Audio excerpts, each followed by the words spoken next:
જિગ્નેશ મેવાણીની ચર્ચા છેલ્લા એક મહિનાની અંદર સૌથી વધારે થઈ છે. આપણે બધા જ જાણીએ છીએ શું છે મુદ્દો. પણ જિગ્નેશ મેવાણી તો લડી રહ્યો છે ભાજપ સામે.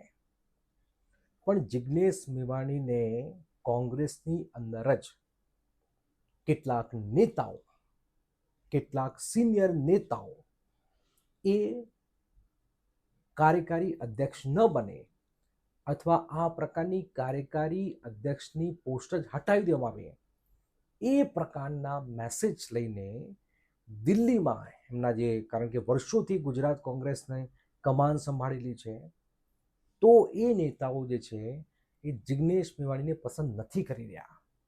જિગ્નેશ મેવાણી છેલ્લા એક મહિનામાં જબરજસ્ત ચર્ચાઓ થઈ.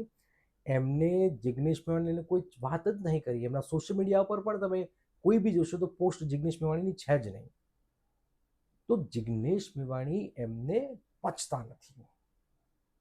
એક સમાચાર પત્રે તો નામજોગ વાત કરી છે, પણ જિગ્નેશ મેવાણી કેમ પચતા નથી? અમિત ચાવડાએ તો આખી એક નવી ટીમ ઊભી કરી છે, જેમાં જિગ્નેશ મેવાણી, પાલ આંબલિયા, લાલજી દેસાઈ, ગેનીબેન, આ બધા જ સાથે રાખીને અમિત ચાવડા એક નવી કોંગ્રેસને, એક નવી યુવા કોંગ્રેસ, એક નવી વિચારસરણી લઈને જઈ રહ્યા છે.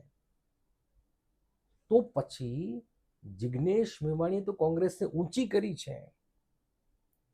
ગુજરાત કોંગ્રેસની ચર્ચાઓ જિગ્નેશ મેવાણીના કારણે થઈ રહી છે. તો આવી સ્થિતિની વચ્ચે આપણે યાદ હોય તો શક્તિસિંહનો આખો જે ઘટનાક્રમ થયો હતો એમાં તો જગ જાહેર છે કે મામલો બહુ પેચીદો હતો, પણ શક્તિસિંહ પછી એ રાષ્ટ્રીય લેવલે કામગીરી કરી રહ્યા છે, એમની નિભાવી રહ્યા છે, રાજ્યસભાના સાંસદ પણ છે, નિભાવી રહ્યા છે. પણ બીજા એક નેતા જે છે એમને એ વાતનો વાંધો છે કે જિગ્નેશ મેવાણીને કાર્યકારી અધ્યક્ષ ન બનાવવો જોઈએ. કાર્યકારી અધ્યક્ષ ન બનાવવો જોઈએ.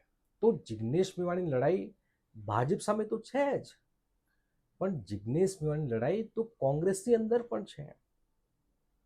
આવી સ્થિતિની વચ્ચે જે ખબરો સામે આવી રહી છે એ ખબરો પ્રમાણે હાઈકમાન્ડ પણ એ ટોચના નેતાઓ સાથે મુલાકાત આપતું જ નથી, મુલાકાત કરવા તૈયાર જ નથી, અને એ પણ જિગ્નેશ મેવાણીના સમર્થનમાં હોય એ પ્રકારની વાતો છે.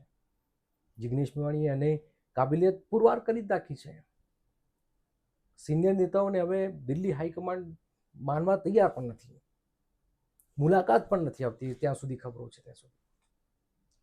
અને જિગ્નેશ મેવાણીને જેટલો દબાવશો એટલો આ માણસ ઉછળશે. ગુજરાત કોંગ્રેસે આવા નેતાઓને સંભાળવા પડશે. આવા નેતાઓ આગળ પણ છે. અમિત ચાવડા તો એમને સાથે લઈ જઈ રહ્યા છે. અમિત ચાવડા એમની એક નવી ટીમ બનાવી રહ્યા છે. તમે જુઓ કે જનાક્રોશ યાત્રા નીકળી ઉત્તર ગુજરાતની અંદર, એમાં જિગ્નેશ મેવાણીને જ્યારે જે વાતો કરી ડ્રગ્સ દારૂની, તો આખા ગુજરાતમાં એક જબરજસ્ત ચર્ચાઓ થઈ. અને જે રીતે બોલે છે જિગ્નેશ મેવાણી, હજુ પણ જો કોંગ્રેસ આ ગ્રુપિઝમમાંથી નહીં નીકળે તો એક પાર્ટીઓનું શું થાય છે, કોઈક જગ્યા લઈ લેશે એ નક્કી જ છે. મહેનત નથી કરતા, અંદર અંદર લડી રહે છે, આને ન મળે, ટાટિયા ખેંચ ચાલી રહી છે. આમને આમ તો ઉદ્ધાર નહીં થાય. જે કામ કરે છે એને કામ કરવા દો. જે નવા યુવાઓ છે એમને મહેનત કરવા દો. તમે આખી જિંદગી સત્તાઓ ભોગવી છે, જો આમને આમ ચાલતું રહ્યું તો પછી પણ જિગ્નેશ મેવાણી પણ અઠંગ ખેલાડી છે. એ માત્ર હવે ગુજરાત નહીં, એમની કામગીરી બોલે છે. કેટલીક વાર માણસને એનું પરફોર્મન્સ બતાવવાનું હોય, બાકી બધા ઉપર જોતા હોય. તો જે સૂત્રો તરફથી જાણકારી છે એ સૂત્રો તરફથી જાણકારી મુજબ જિગ્નેશ મેવાણી એમને સારી એવી મોટી ભૂમિકા પણ ગુજરાતની અંદર મળવાની છે. એ પાક્કું છે જિગ્નેશ મેવાણીને મળશે. અને ગુજરાત કોંગ્રેસના જે સિનિયર નેતાઓ છે એમને પણ મેસેજ આપી દેવું કે તમારે પણ 27 માટે કામે લાગી જાઓ, તમારે પણ કામ કરવાનું છે, તમે લાગી જાઓ, આ બધી વાતો છોડો. હવે એ પ્રકારનો મેસેજ પણ આપી દેવામાં આવી રહ્યો છે. જિગ્નેશ મેવાણી ગુજરાત કોંગ્રેસના એક કદ્દાવર નેતા છે. દિલ્હી હાઈકમાન્ડ પણ માને છે. જે પ્રભારીઓ છે, પછી એમની જે ટીમ બનાવી છે, એમાં પણ બધાને સૌથી વધારે જો કોઈએ ઇમ્પ્રેસ કર્યા હોય તો એ જિગ્નેશ મેવાણીએ કર્યા છે. અને આ જિગ્નેશ મેવાણી એ કોંગ્રેસનો હીરો છે. અને આ હીરાને જો તમે મુશ્કેલરૂપ સ્થિતિમાં કરશો તો તમારી હાલત શું થશે એ તમે અંદાજો લગાવી શકો છો.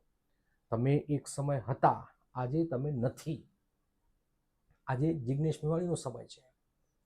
આજે જિગ્નેશ મેવાણી લોકો વાતો સાંભળે છે. તમારી વાતો સાંભળતા હશે કેટલાક લોકો, પણ હવે તમારું એ પ્રભુત્વ નથી રહ્યું.